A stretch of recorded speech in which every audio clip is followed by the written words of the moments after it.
À chaque jour suffit sa peine et le lendemain aura soin de lui-même. Salut à vous, bien-aimés dans le Seigneur, que la grâce et la paix de Christ soient encore avec vous.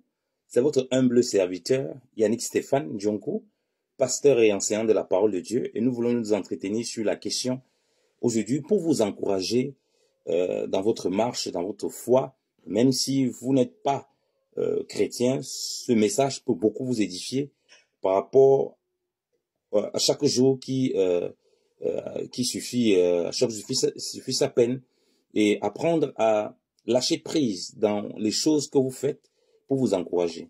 Pourquoi le Seigneur Jésus-Christ a dit à chaque jour suffit sa peine, que le lendemain aura soin de lui-même, de ne pas s'inquiéter du lendemain? Parce qu'il parlait de la foi, il enseignait sur la foi, à quel point nous devons rechercher premièrement le royaume des cieux, à quel point nous ne devons pas premièrement mettre trop d'inquiétude dans les choses de ce siècle, parce que vous savez que les inquiétudes, les angoisses sont aussi beaucoup de facteurs de maladie, de mal-être. Ok? Lorsqu'on est tellement inquiet, on ne trouve pas la joie, ça nous fait aussi vieillir. Rien que le fait de réfléchir tellement sur des problèmes, sur des choses, parfois, ça accélère notre vieillissement et parfois ça nous met dans un stress terrible et c'est des portes aussi à une mauvaise humeur, à la maladie. Si nous avons Matthieu chapitre 6 où le Seigneur parlait de ça, il dit à partir du verset 33, « Mais cherchez premièrement le royaume de Dieu et sa justice et toutes ces choses vous seront données par-dessus. Ne soyez donc point en souci pour le lendemain, car le lendemain prendra soin de ce qui le regarde.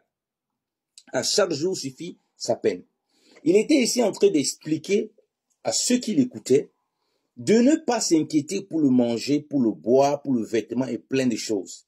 Ce n'est pas qu'il ne faut pas avoir ces choses. Il les faisait comprendre que ces choses-là, tous les jours, vous serez confrontés à cela. Vous voyez? Donc, si l'homme a appris à se préoccuper des choses spirituelles, de son éternité, de la vie avec Dieu, et a appris à lâcher prise sur les choses du quotidien, alors il ne vit pas dans un stress permanent, comme on voit dans ce monde. Aujourd'hui, le coût de vie est cher. Les vêtements sont chers, la nourriture est chère, tout est cher, le coût de vie est extrêmement cher. Pour s'en sortir, c'est très difficile. Les salaires sont de plus en plus bas, les riches deviennent de plus en plus riches et les pauvres de plus en plus pauvres. Donc, il y a tout réuni pour que l'homme soit toujours dans une permanente quête de richesse ou bien de l'argent, du bien-être en ayant ces choses-là. Il est toujours en train de travailler parce qu'il faut combler le fin du mois. Il fait un troisième, un deuxième, un quatrième, un cinquième boulot parce qu'il faut satisfaire certaines choses. Et du coup, il vit tout le temps dans le stress, l'angoisse, l'inquiétude. Bienvenue les maladies. Et ça ne résout pas le problème puisque ça crée encore des tensions dans le foyer. Ça crée encore des tensions avec les enfants et ça détruit la société parce qu'on vit dans une société d'hyperconsommation. Donc du coup, les gens ne se suffisent pas du jour.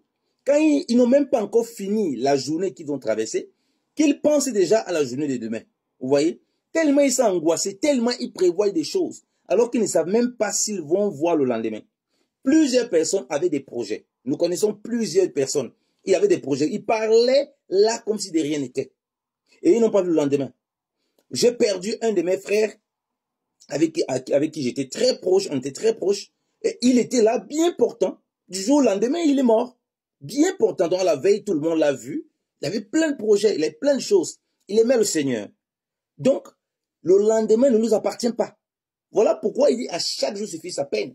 Et un homme qui vit donc par la foi, qui s'appuie sur le Seigneur, il comprend que le lendemain ne lui appartient pas. C'est ça que le Seigneur est en train d'enseigner à ces gens. Vivre par la foi, c'est comprendre que le lendemain ne nous appartient pas. Donc, comme j'ai pu me lever aujourd'hui, je rends grâce à Dieu. Et dans toutes les peines, les difficultés que je vis, les problèmes, tout ça que j'ai vu, je dois apprendre à lâcher prise pour me dire, demain sera un autre jour. Donc la journée de demain, je ne peux même pas imaginer comment ça serait.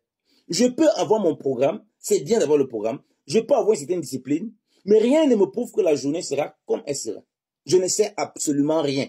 Je projette, ça c'est sûr, parce que je fais des projets, parce que je suis organisé, mais dans les faits pratiques, je n'ai aucune idée de comment le lendemain va se passer. Vous voyez? Ça nous amène à faire quoi? Comme il a dit, le lendemain prendra soin de lui-même. Il dit que la journée, avec toutes les choses qu'on va faire, il y aura d'autres choses qui vont se mettre en place pour nous accompagner. Il est vrai qu'il y a des problèmes, il y a des difficultés que nous pouvons rencontrer qui ne peuvent pas se résoudre dans une journée. Mais il y a d'autres choses qui peuvent s'arrêter à la journée. Vous avez connu un échec. Vous avez connu une déception. Vous avez connu peut-être, je sais pas, au boulot, ça s'est pas bien passé avec un collègue. Laissez ça cette journée. Vous vous dites le lendemain, c'est une autre journée avec ce collègue. C'est une autre journée. Venez avec d'autres sentiments. Ça ne sert à rien de garder la haine. Vous voyez, la méchanceté. Vous n'avez peut-être pas réussi un examen. Vous allez vous lamenter. Oui, vous vous lamentez en cette journée. Dites-vous que le lendemain, là, c'est autre chose. Le lendemain aussi, une figure spirituelle s'appelle un renouvellement dans votre vie. Vous voyez? Le lendemain sera un autre jour. Vous voyez? Vous vous occupez de ce qui est présent. C'est pas grave. Vous n'avez pas raté. Vous avez raté votre examen. Vous avez raté quelque chose. Vous avez quelque chose. Vous avez un projet que vous avez voulu faire. Ça n'a pas marché. Vous rendez grâce à Dieu. C'est difficile. Vous vous relevez. Et le lendemain, vous allez attaquer une nouvelle journée avec un nouveau état d'esprit, avec une nouvelle foi, avec une nouvelle conviction, avec une nouvelle détermination. Vous voyez? Et quelqu'un comme ça ne sera jamais découragé. Quelqu'un comme ça marchera toujours par la foi. Et quelqu'un comme ça ne va jamais mettre sa foi dans les biens matériels. Parce qu'il dit, le lendemain, aura soin de lui-même, de ne pas s'inquiéter du manger et du boire. Recherchez pour moi le royaume des cieux et toute chose sera donnée par-dessus tout. Ça veut dire que si quelqu'un vit en se disant que chaque jour, à chaque jour suffit sa peine, il ne peut pas mettre son cœur dans les biens matériels. Son cœur, il aura les biens matériels, mais son cœur n'y sera pas. Vous voyez? Ça veut dire que s'il perd ces choses, il ne va pas devenir fou. Ça va le blesser. Ça va lui faire de la peine. Vous voyez? Mais il n'a pas sa vie dans ça. Il n'a pas sa vie dans les choses de ce siècle présent. Parce que le monde que nous vivons nous bouffe tellement. Et fait cette déconnexion pour être attaché aux choses impérissables de Dieu, la vie éternelle, les promesses éternelles, c'est très compliqué. Être attaché au Seigneur, s'attacher dans la vie de la crainte de Dieu, vivre le détachement de ces choses que nous avons, est difficile parce que tout ça, c'est vanité. Parfois, on ne se rend pas compte, mais tout ça, c'est vanité. Chaque jour, apprendre à se dire le lendemain, raison de lui-même, ah, j'ai vécu un conflit, j'ai vécu une difficulté, il faut que je me force à ce que le lendemain, ça ne passe pas.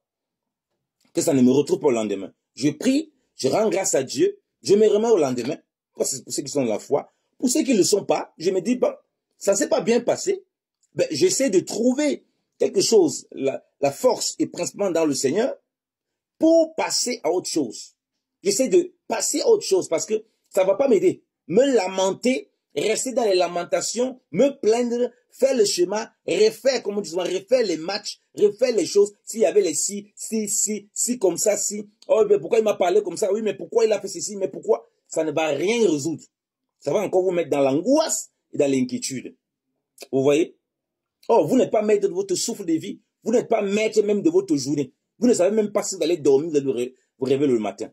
C'est pourquoi apprenez à rendre grâce à Dieu chaque matin quand vous avez le souffle de vie. Chaque instant que vous vivez, rendez grâce à Dieu. Parce que vous n'êtes pas sûr de voir le lendemain. Plein de personnes forment des projets, mais ils ne voient pas le lendemain bien aimé dans le Seigneur. Donc, le Seigneur dit qu'à chaque jour suffit sa peine. Vous avez eu des peines. Vous avez eu des difficultés. Vous avez eu des problèmes. Vous avez eu des situations. Vous êtes dans l'angoisse, dans l'inquiétude par rapport à comment vous allez envoyer vos enfants à l'école, à comment vous allez faire quelque chose. Vous vivez certainement des difficultés dans votre foyer. Mais dites-vous que le lendemain aura soin de lui-même. Et priez le Seigneur dans cette optique, conformément à sa parole. Il dit, ne pas s'inquiéter. Et celui qui marche par la foi ne s'inquiète pas, puisqu'il est conscient que le lendemain aura soin de lui-même. Et que Dieu va créer d'autres opportunités. Même si le lendemain est encore difficile, étant dans cet état d'esprit, il ne peut que voir la main de Dieu pour lui ouvrir le chemin. Il ne peut que voir le bien-être. Même sans la foi, quand tu as compris ça, tu vis une vie assez paisible.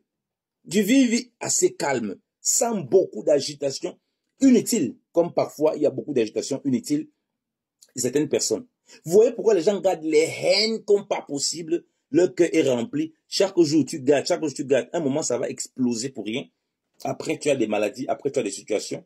Après, tous les biens de ce monde t'emportent. On ne sait pas pourquoi ça t'a emporté. Mais c'est parce que tu n'as pas compris que le lendemain aura soin de lui-même. Que la paix du Seigneur soit avec vous. Et qu'il vous donne de comprendre ces paroles pour vous encourager dans votre vie. Et garde vos cœurs par-dessus tout jusqu'à son avènement. Soyez bénis au nom précieux et glorieux de Jésus-Christ de Nazareth, le roi qui revient bientôt. Amen.